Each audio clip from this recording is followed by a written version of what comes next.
Jami-Lee Ross. I move that the question be now. I'm going to hear Richard Prosser. Thank you, Mr Chairman. I want to carry on from where my colleague Fletcher Tabato left off last night with his quite superb contribution.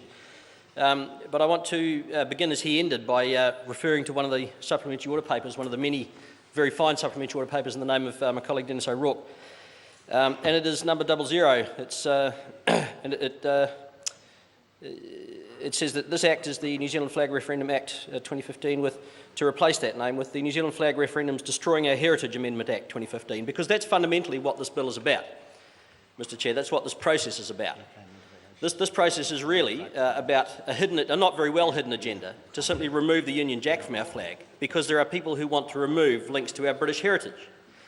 Basically, what's underlying this whole process, Mr Speaker, is a not very well hidden agenda of republicanism. And I think it's a tragedy, actually, that there are fine members on the other side, Mr Foster Bell, for example, Mr Simpson, who I know for a fact are fine patriots and who are staunch supporters of our constitutional monarchy, and that members of that ilk, sir, who are very fine people, should have to sit in this House and defend a process which basically undermines things that they hold dear, is a tragedy.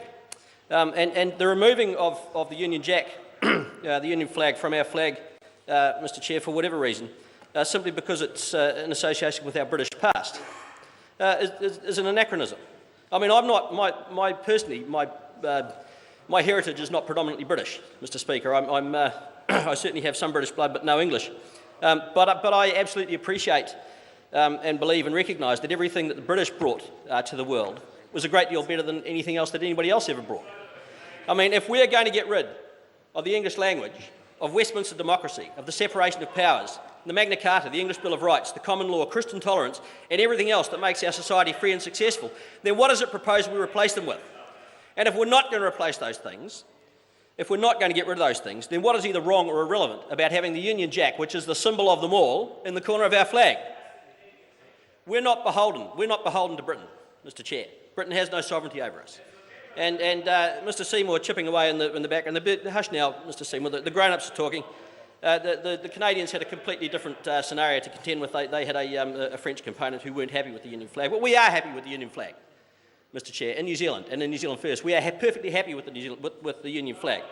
Britain has had no effective sovereignty over New Zealand for more than 100 years, and no legal sovereignty for 70. We still have the same sovereign as Britain because we choose to, not because we're required to. We're not a colony, we're not a possession, we're not a protectorate, we're not any kind of appendage. We are an independent nation, and we have been so for nearly 6 generations. The Union flag doesn't hold us under the sway or thrall of some foreign power, Mr Seymour. Rather, it symbolises everything that we still believe is good about our history and our heritage. The Union flag is our Union flag every bit as much as it is Britain's Union flag. It belongs to us every bit as much as it belongs to them. We are every bit as entitled to fly the symbols of our heritage and our values as are any other people who share them and who still subscribe to them. We are a classless post-colonial society. We're not slaves or serfs or subjects over whom the British royal family lords some kind of archaic dominion. Rather, we are a free egalitarian people who embrace the Windsors as our royalty, the people who symbolise everything that we hold, that we have chosen to retain as the basis for our constitutional foundation, Mr Chair.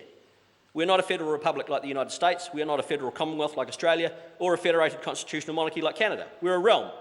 We have picked and chosen the bits of our constitutional makeup that suit us, and we are comfortable in our skin. When our royals come and visit, we don't bow and scrape as if we're lesser. We wave and we smile, because they're our royals and we're pleased to see them. Everyone is equal in this blessed and egalitarian land.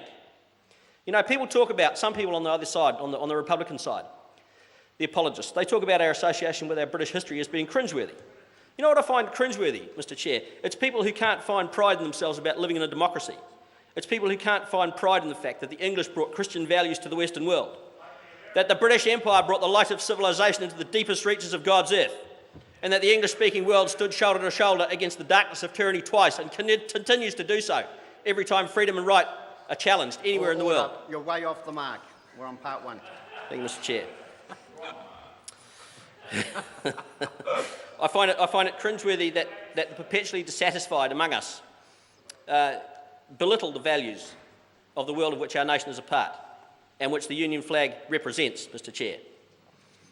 We are an English-speaking Western democracy. We are a steadfast and willing member of a familial alliance of nations with whom we share language, culture, values, history, heritage and blood. And I'm proud of all that. Mr Chair, and I find it cringeworthy that the detractors among us are not.